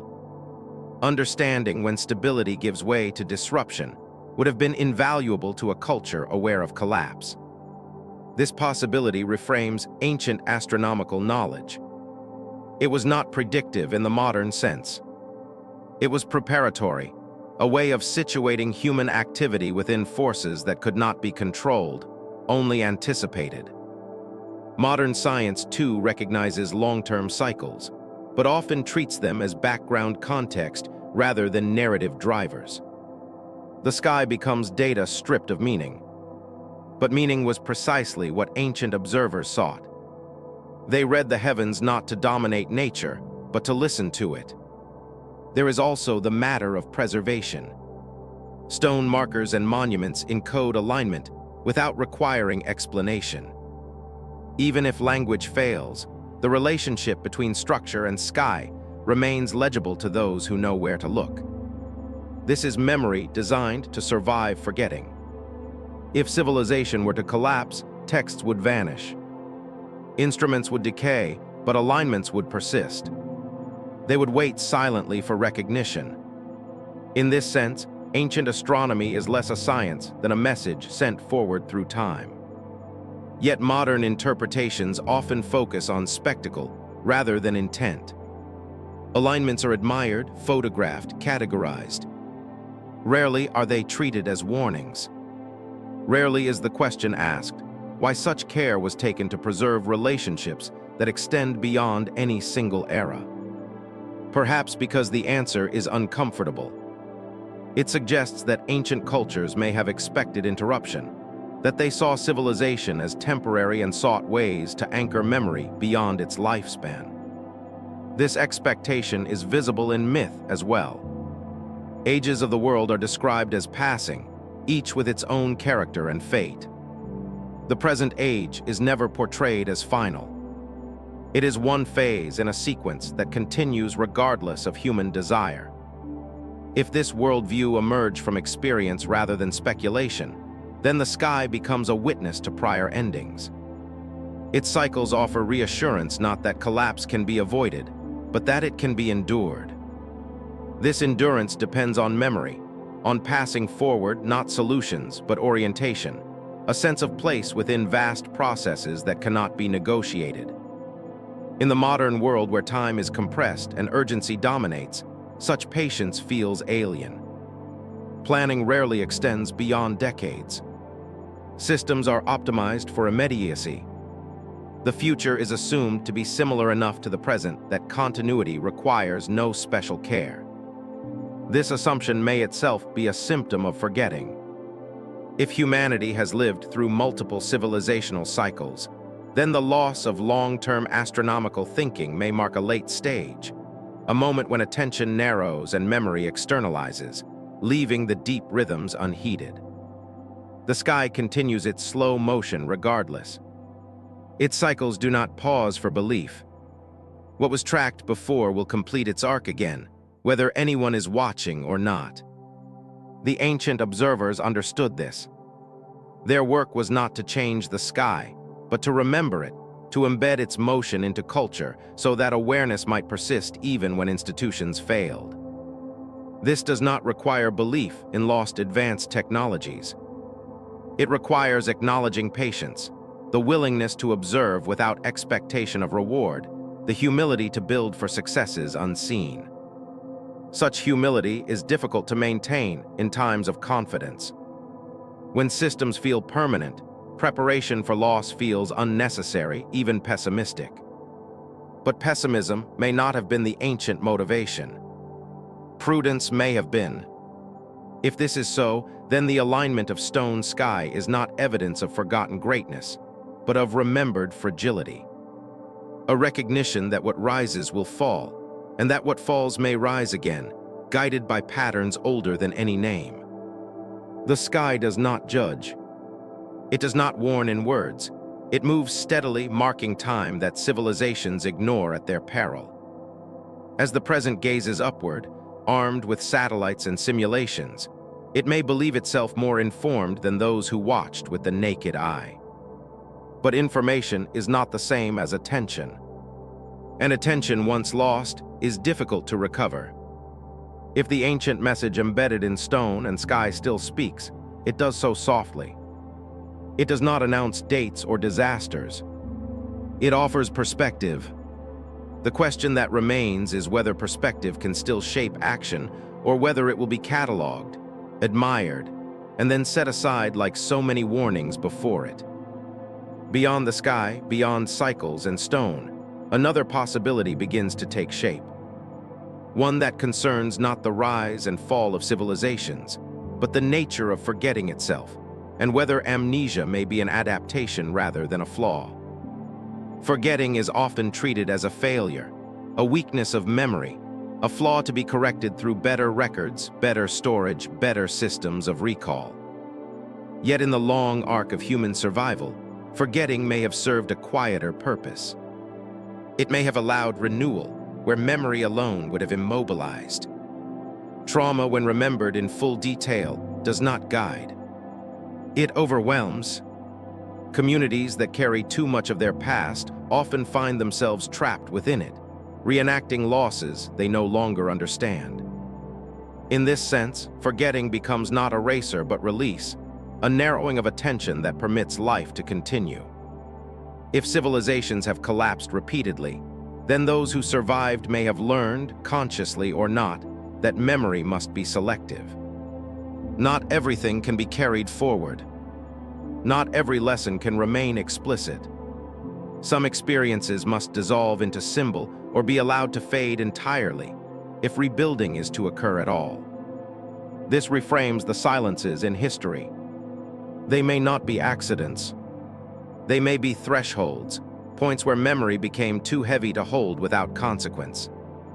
What was forgotten may not have been trivial. It may have been unbearable. In many ancient traditions, there is an implicit recognition of this burden. Knowledge is described as dangerous when revealed too quickly. Wisdom is not equated with accumulation, but with timing. To know too much too soon is portrayed as destabilizing, not because truth is harmful, but because context matters. This idea runs counter to modern assumptions. Today, information is treated as inherently beneficial. The solution to uncertainty is more data, more access, more transparency.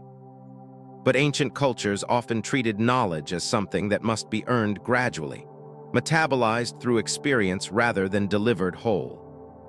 If this approach emerged from cycles of collapse, it suggests a learned caution, a recognition that advanced understanding, detached from restraint, may accelerate failure rather than prevent it, that forgetting paradoxically can preserve balance. There is evidence that human cognition itself favors this selectivity. Memory is not a recording device. It edits continuously. Details are lost. Narratives are reshaped. Emotion determines what persists. This is not inefficiency. It is adaptation. A mind burdened with perfect recall would struggle to prioritize. On a civilizational scale, the same principle may apply. Perfect historical memory could paralyze action. Knowing exactly how many times collapse has occurred might discourage investment in the future. Belief in progress may require a degree of amnesia. This does not mean ancient societies were ignorant of their fragility.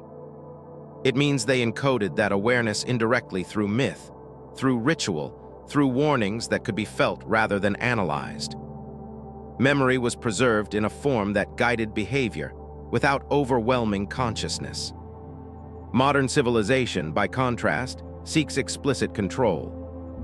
It records everything, externalizes memory, and trusts that future systems will interpret what is left behind correctly. But external memory lacks the filtering of lived experience. It accumulates without integration. This accumulation creates a different kind of vulnerability. When everything is remembered, nothing is prioritized, meaning diffuses. Warnings become background noise. The signal is lost not through absence but through excess. If humanity is approaching another point of disruption, this excess may be a liability. Data does not equal wisdom. Archives do not equal understanding. Without selective forgetting, knowledge becomes static, incapable of guiding action when conditions change. Ancient myths often resolve this tension symbolically. Characters who seek forbidden knowledge are punished not for curiosity, but for imbalance. The message is subtle. Knowledge must be proportionate to responsibility. Awareness must be matched by restraint.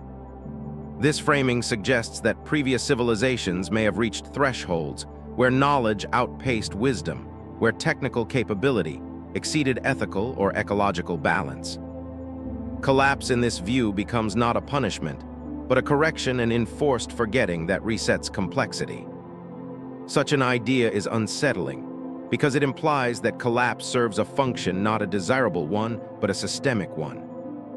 It reduces complexity to survivable levels. It strips away excess until coherence can be rebuilt. If this has happened before, then modern efforts to preserve everything, every record, every system, every capability may be misguided. Not because preservation is wrong, but because it assumes continuity that history does not guarantee. Perhaps the deeper lesson embedded in ancient silence is not ignorance, but humility, an acknowledgement that no civilization can carry all of itself forward intact, that something must always be left behind. The challenge lies in choosing what that something is. Ancient cultures appear to have prioritized orientation over detail, relationship over instruction, balance over expansion. What they preserved was not how to build a world, but how to recognize when one was becoming unstable. In contrast, modern systems prioritize efficiency, growth, and optimization. They excel at producing outcomes under stable conditions, but struggle with ambiguity. When conditions shift abruptly, the lack of internalized memory becomes apparent. This raises a difficult question. If forgetting is adaptive, then what should be forgotten now? And who decides? The ancient answer was time. Knowledge was released slowly through initiation, through lived practice. Forgetting occurred naturally as context changed. There was no central authority managing memory. The system adjusted organically. Modern civilization lacks this organic filter. Information spreads instantly, detached from experience. Forgetting becomes accidental rather than intentional. Important lessons vanish alongside trivial ones. If humanity is to endure beyond the next disruption, whatever form it takes, it may need to rediscover a form of selective memory. Not censorship but discernment, not eraser but prioritization. This does not mean abandoning records or denying history. It means re-embedding knowledge into lived frameworks where it can shape behavior, not just be referenced. Ancient myths survive because they do this well. They compress meaning into forms that can be felt even when misunderstood. They allow forgetting at the surface while preserving guidance beneath. Perhaps this is why they endure when so much else disappears.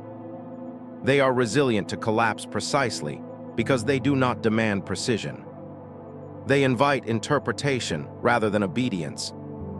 If we are the 7th civilization or the 8th or the 10th, the number matters less than the pattern. Each cycle leaves behind warnings that become visible only when stability fades. Forgetting, then, is not the enemy of memory. It is its companion. Together they shape what survives. As the present continues to accumulate knowledge faster than it can integrate, the risk is not that everything will be lost, but that nothing essential will be carried forward in a usable form. The question that lingers is not whether humanity can remember enough to survive, but whether it can forget wisely enough to rebuild. And beyond this question, another begins to take shape. One that asks whether myths were ever meant to preserve the past at all, or whether they were designed primarily to prepare the mind for endings yet to come.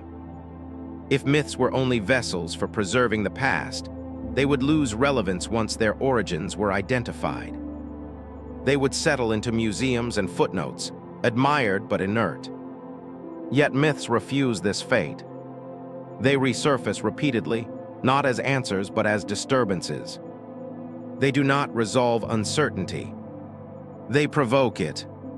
This suggests that their primary function may not be remembrance but preparation. In many traditions, myths are not told as completed stories. They are told as warnings whose endings feel unfinished. The catastrophe has happened before, but it also feels as though it could happen again. The listener is never fully outside the story. The danger remains proximate. This structure is not accidental. A story meant to warn cannot conclude cleanly. Closure invites complacency. By leaving the ending open, myth creates a state of watchfulness. It trains attention rather than providing certainty. This is why so many myths resist literal interpretation. They speak in images rather than instructions. Floods, fires, falling skies, wandering suns. These are not forecasts. They are signals. They draw the mind toward thresholds, points where stability breaks. If ancient civilizations experienced repeated collapses, then myths may have evolved as psychological tools for navigating uncertainty. They do not say what will happen. They say what it feels like when what has always been reliable no longer is. In this sense, myth becomes a form of emotional rehearsal. It allows societies to imagine loss without experiencing it directly, to rehearse grief before it arrives, to cultivate humility in times of abundance. Modern narratives rarely serve this function. They favor resolution. They celebrate triumph. Even disaster stories tend to reassure by restoring order at the end. The implicit message is that disruption is temporary, contained, and ultimately manageable. Ancient myths offer no such comfort. When order is restored, it is altered. The world that follows catastrophe is never identical to the one that preceded it. Survival is possible, but innocence is not recovered. This distinction matters. It suggests that ancient cultures understood that collapse leaves residue, that something is always lost, even when life continues. Myths preserve this awareness, preventing societies from imagining that recovery erases consequence. There is also a recurring emphasis on choice. Catastrophe rarely arrives without warning and myth. Signs appear, voices speak, thresholds are crossed. The disaster is not random. It unfolds after a sequence of ignored signals. Whether these signals are moral, environmental, or symbolic is less important than their function. They frame collapse as participatory, not in the sense of blame, but of relationship. The world responds to how it is treated. This relational framing contrasts sharply with modern perspectives, which often view catastrophe as external, a force that happens to civilization rather than through it. While this framing reduces guilt, it also reduces agency. If myths trained ancient societies to recognize patterns of imbalance, then they may have served as early warning systems, not predictive, but perceptual. They sharpen sensitivity to change rather than promising control over it. This sensitivity would be particularly valuable in cultures aware of prior collapses. When memory includes loss, attention becomes a survival trait. Myths sustain this attention by embedding it in story rather than policy. It is telling that myths often intensify during periods of transition, when environments shift, when social structures strain, when established meanings begin to dissolve. In such moments, rational explanation often fails to provide comfort. Story steps in where analysis cannot reach. This does not mean myths are irrational. It means they operate at a different level. They address fear, identity, and continuity, elements that determine how societies respond under stress. If humanity is approaching another period of transformation, the resurgence of myth-like narratives may not be accidental. Stories of collapse, reset, and hidden cycles reappear when stability feels uncertain. They reflect an intuition that systems are under strain, even if the specifics remain unclear. Modern audiences often interpret these narratives as escapism or paranoia. But historically, such stories emerge not from ignorance, but from sensitivity to underlying patterns. They surface when conventional explanations feel insufficient. This suggests that the enduring appeal of ancient myths may lie not in their accuracy, but in their resonance. They feel relevant because they describe states of transition rather than specific events. They map psychological landscapes that recur whenever civilizations approach their limits. In this view, myths are not about the past. They are about thresholds. They prepare the mind for discontinuity. They remind societies that change can be abrupt, that loss can be total, and that survival may require reorientation rather than resistance. The question then becomes whether modern civilization still has access to this preparatory function. When myths are stripped of seriousness and treated as entertainment, their capacity to guide diminishes. When stories of collapse are sensationalized or dismissed, their warnings lose traction. This creates a paradox. The more advanced a civilization becomes, the less tolerance it has for narratives that challenge its permanence. And yet those are precisely the narratives that could soften the impact of disruption. Ancient cultures did not attempt to eliminate fear through explanation. They integrated fear into meaning. They allowed uncertainty to remain visible. This visibility made adaptation possible. Modern systems, by contrast, seek to eliminate uncertainty through prediction and control. When prediction fails, shock is amplified. The absence of narrative preparation leaves societies disoriented. If myths were designed to prepare minds for endings, then their marginalization may represent another stage in the cycle, a moment when confidence suppresses caution. When warning stories are no longer felt as necessary, this does not imply inevitability. Preparation does not prevent collapse, but it alters response. It shapes what survives. It influences whether rebuilding is guided by memory or confusion. If humanity is rebuilt before, then myth may have been the scaffolding that made reconstruction possible. Not by preserving technical knowledge, but by preserving orientation, an understanding of loss as part of continuity rather than its negation. In this light, the ancient question of how many civilizations have existed becomes less urgent than the question of how they understood endings. Whether they saw collapse as failure or as passage, whether they prepared for it with denial or with story, the present moment, saturated with information yet uneasy with uncertainty, may be approaching a similar threshold. The signs may not resemble those of the past, but the sensation is familiar. A sense that stability is provisional, that systems are strained beyond their design. If myths are returning now, it may because their function is needed again, not to explain what will happen, but to prepare minds for change that cannot be controlled. The warning embedded in these stories is subtle. It does not say that catastrophe is imminent. It says that continuity is conditional, that resilience depends on awareness, that endings are not aberrations but transitions. Whether this awareness can still shape action remains uncertain. Myths do not command. They suggest. They wait for recognition. And perhaps that is their final role. To remain present at the edge of understanding, neither accepted nor dismissed until the moment arrives when their meaning can no longer be ignored. Beyond this threshold, beyond preparation itself, another question emerges, one that concerns not how civilizations end, but how they begin again, and whether each new beginning truly understands the silence it rises from. Beginnings rarely announce themselves with clarity.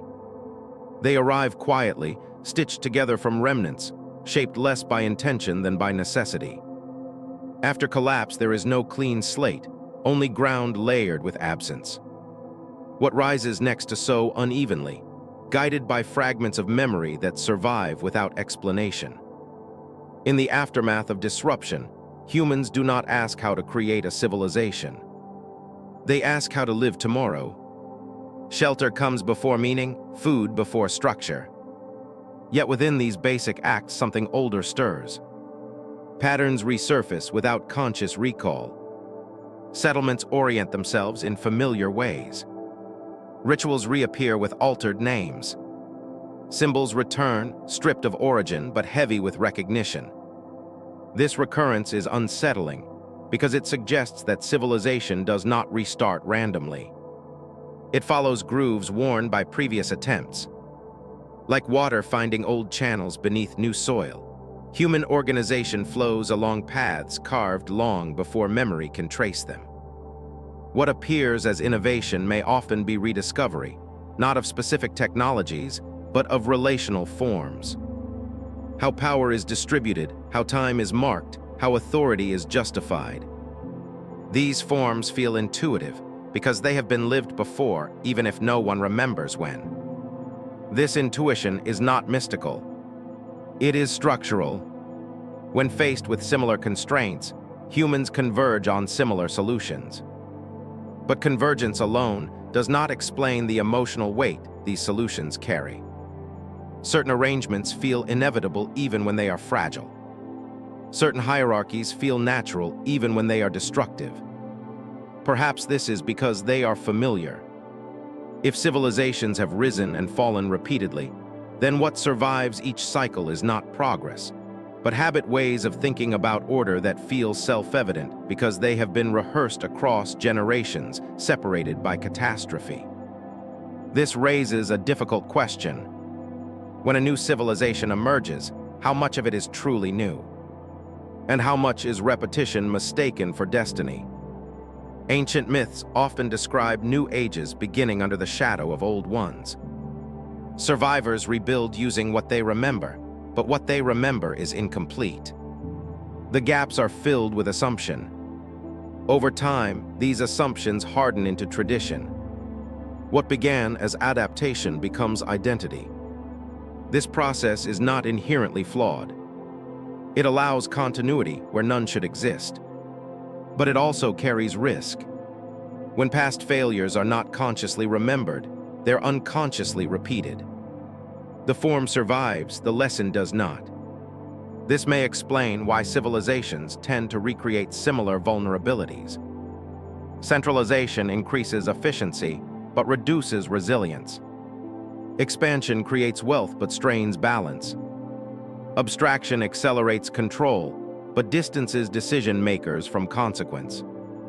These patterns recur not because humans fail to learn, but because learning itself is constrained by what is remembered. The silence surrounding previous collapses amplifies this effect. Without explicit memory of endings, beginnings feel unburdened. Confidence grows quickly. Success reinforces the belief that this time is different. Ancient cultures appear to have sensed this danger. Their myths emphasize humility at the start of each age. They remind listeners that what rises has risen before, and that endurance is not guaranteed. But as generations pass, these reminders soften. The story becomes heritage rather than warning. The new civilization gradually forgets that it is new. It imagines itself as culmination rather than iteration. At this point, innovation accelerates. Memory externalizes. Systems grow complex. The distance between cause and effect widens. Decisions are made far from their consequences. Feedback slows. Fragility increases. This trajectory feels familiar because it is familiar. The question is not whether humanity can build again after collapse. History suggests that it can and does. The question is whether it can recognize the shape of its own beginnings and what those shapes imply about its future. If we're living inside a recurring pattern, then the most important knowledge is not how to avoid collapse entirely, but how to recognize when a beginning is repeating an ending.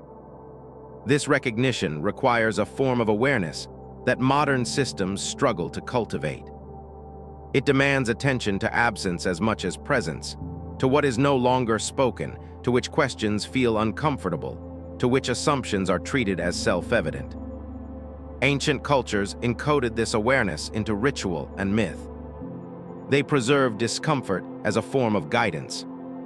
Modern cultures tend to smooth discomfort away, replacing it with explanation or distraction. This smoothing creates clarity at the cost of sensitivity. The system becomes legible but less responsive. When disruption arrives, it feels sudden, not because it was unpredictable, but because it was unreadable within the dominant narrative. If civilizations begin again by repeating old forms, then the silence at the start is not empty. It is crowded with unacknowledged inheritance.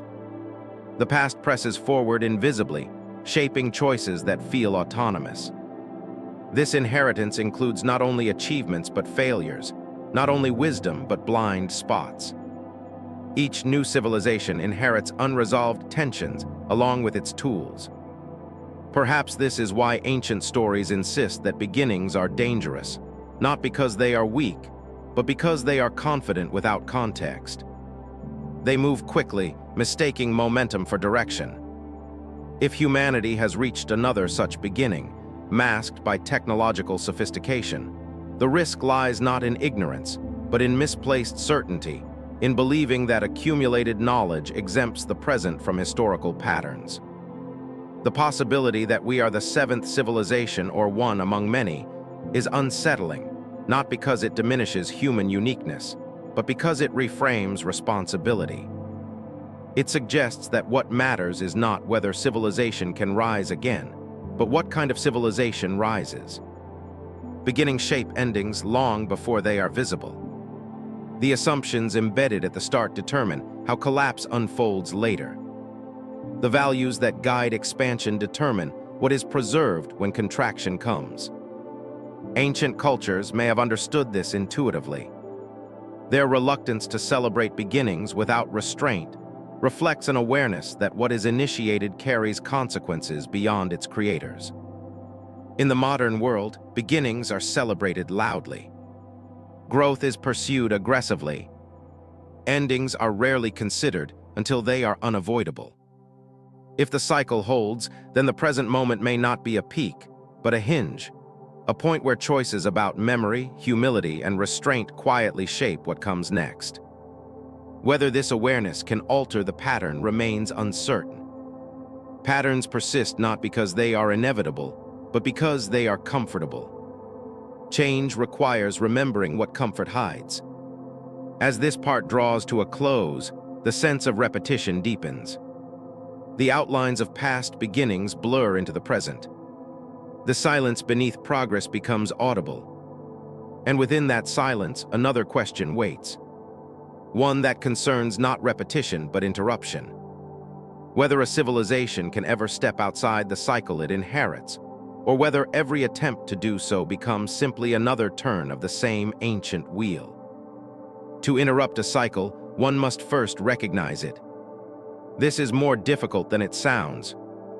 Cycles rarely announce themselves as repetition. They disguise themselves as progress. Each turn feels unprecedented because the surface details change, even as the underlying structure remains intact. Civilizations rarely collapse because they repeat the past exactly. They collapse because they repeat the logic of the past under new conditions. Tools become more powerful. Systems become faster. Scale increases. But the assumptions guiding their use remain familiar. Growth is equated with success. Expansion is mistaken for stability. Control is valued over balance. These assumptions are inherited quietly. They are not taught explicitly. They are absorbed through participation. To question them feels unnatural, even disloyal because they define what it means to belong. Ancient myths often depict moments when such assumptions are challenged. A warning is issued. A sign is ignored. A threshold is crossed. The collapse that follows is not framed as a prize, but as consequence, not punishment, but outcome. This framing is uncomfortable because it restores agency. It implies that collapse is not merely something that happens to civilizations, but something civilizations move toward through accumulated choices, not deliberately, but persistently. Modern narratives tend to resist this implication. They favor external explanations, natural disaster, invasion, technological disruption. These factors are real, but they rarely act alone. They exploit existing fragilities. They reveal weaknesses that were already present. If earlier civilizations failed to interrupt their own cycles, it may not have been due to ignorance. It may have been due to incapacity. Once a system reaches a certain level of complexity, stepping outside it becomes nearly impossible. The structures that provide security also limit imagination. This creates a paradox. The more successful civilization becomes, the harder it is to question its foundations. The cost of doubt increases alongside prosperity. What begins as caution is reframed as threat. Ancient cultures appear to have sensed this. Their myths do not glorify stability indefinitely. They embed suspicion toward permanence. They remind listeners that systems grow brittle when they forget their dependence on balance. Yet even with these reminders, cycles continued. This suggests that awareness alone may not be enough. Knowing that collapse has happened before does not automatically prevent it from happening again. Memory can warn, but it cannot compel restraint. Desire, fear, and momentum exert their own force. If interruption is possible, it may require more than recognition. It may require a willingness to accept limits, not as failure but as survival strategy. To choose restraint in a culture that rewards expansion is to risk irrelevance. Ancient civilizations may have faced this choice repeatedly. Some may have attempted restraint and been outpaced by those who did not. In competitive environments, moderation can appear as weakness. Those who grow fastest often dominate until conditions shift. This dynamic makes cycles self-reinforcing. Strategies that succeed in the short term increase vulnerability in the long term. By the time vulnerability becomes visible, adaptation is difficult. Modern civilization is deeply embedded in this tension. Its systems depend on continuous growth. Its stability is tied to expansion. To slow down feels dangerous, even as acceleration amplifies fragility. This is not a moral failing. It is a structural dilemma. Ancient myths encode this dilemma symbolically. Figures who warn are dismissed. Voices calling for balance are ignored. The catastrophe that follows validates the warning, but only after it is too late. The lesson is not that warning should always be heeded, but that systems often lack the capacity to respond to them. Change threatens identity, and identity once established resists alteration even when survival depends on it.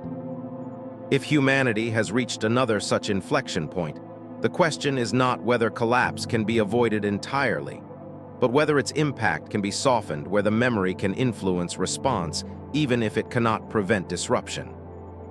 This is where the idea of being the seventh civilization takes on a different meaning. It becomes less about counting and more about positioning.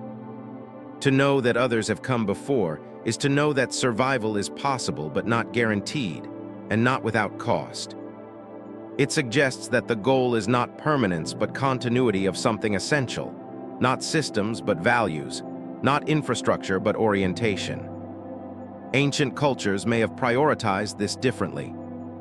Their investment in ritual, myth, and alignment suggests a focus on coherence rather than dominance.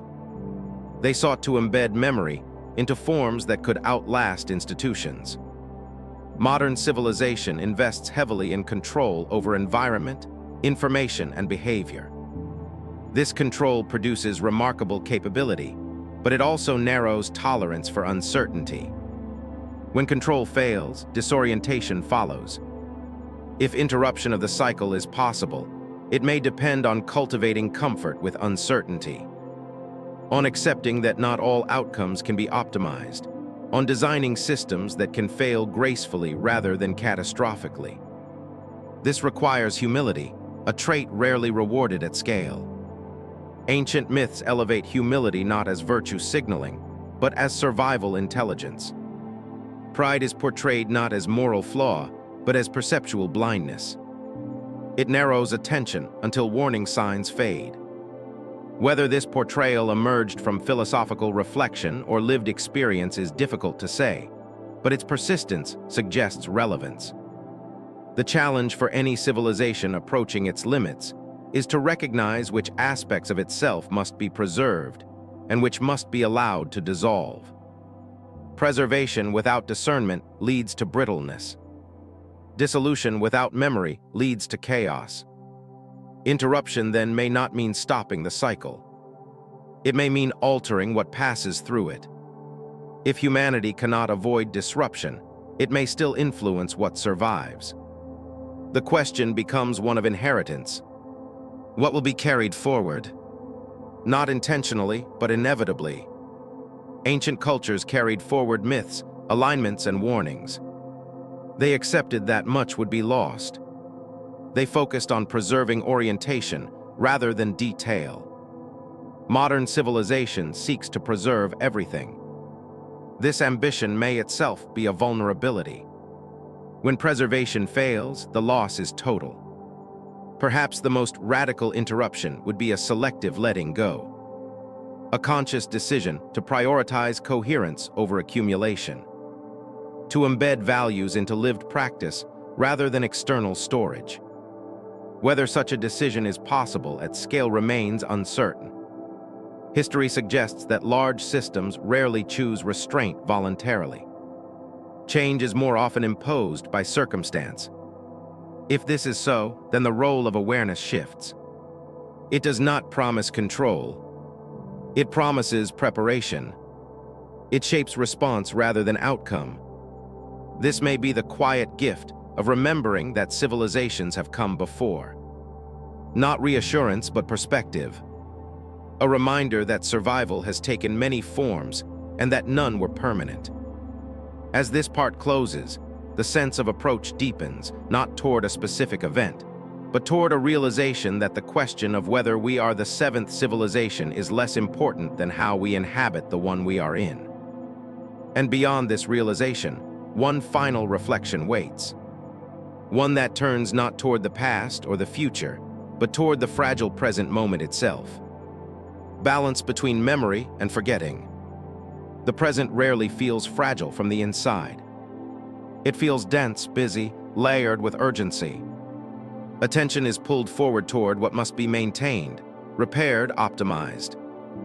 There is little space to sense how narrow the moment truly is, how thin the ledge between continuity and forgetting. And yet, when viewed from a distance that history alone can provide, the present becomes something else entirely.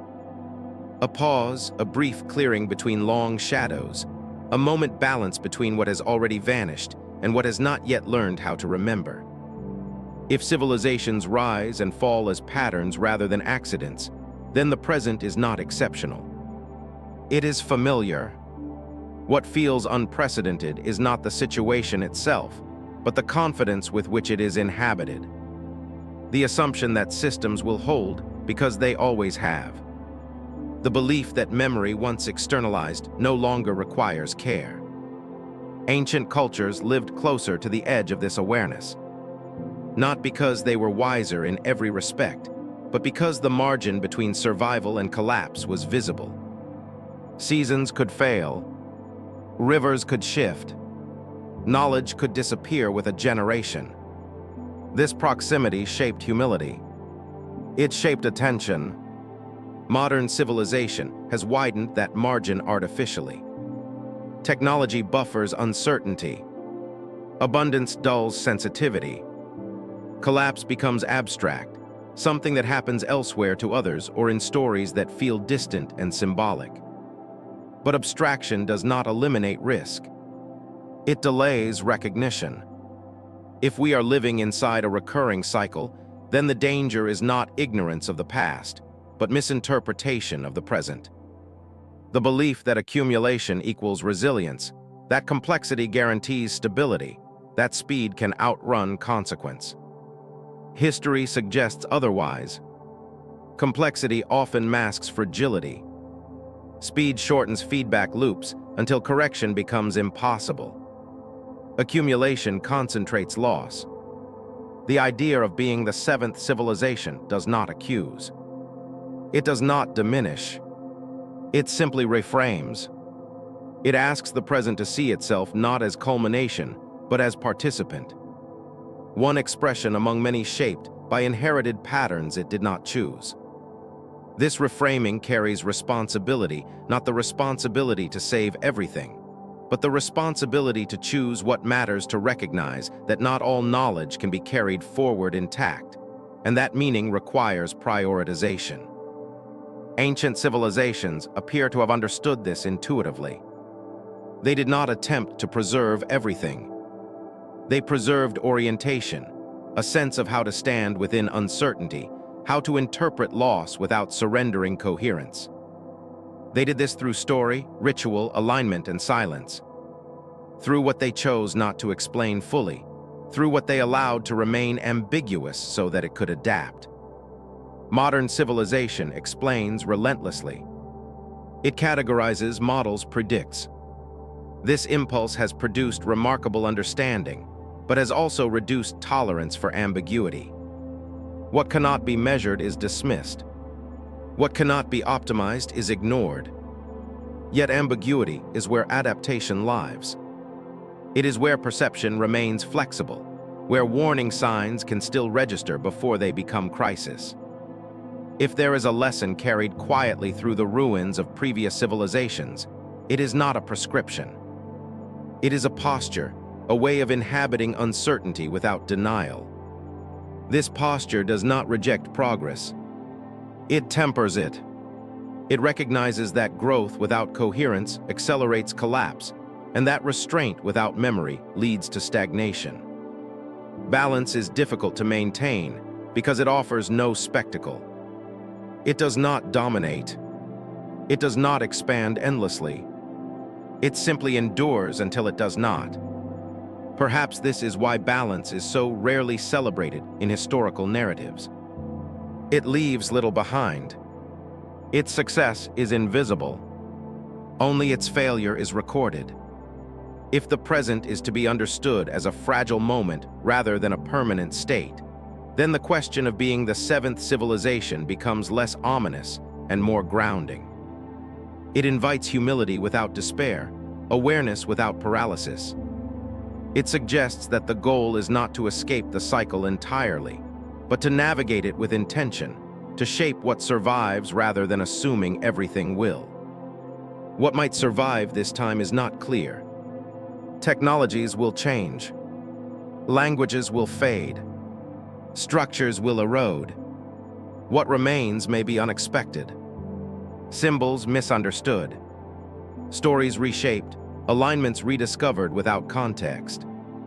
Future minds may look back and misinterpret what is left behind, just as we misinterpret the past.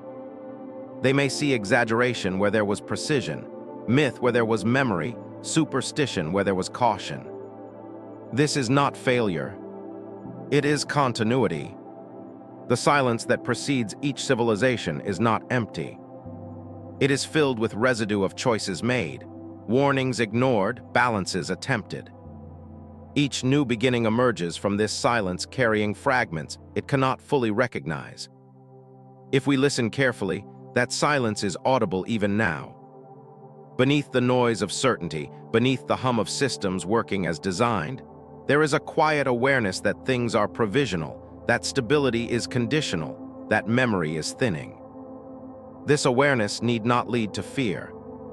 Fear narrows attention.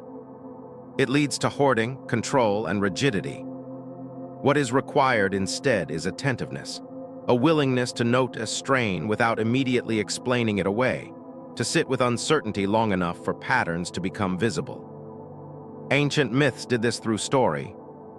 They slowed time. They invited reflection rather than reaction. They allowed listeners to inhabit endings before they arrived. In the present, where speed is rewarded and stillness is rare, such reflection feels unnatural. But it may be precisely what is needed.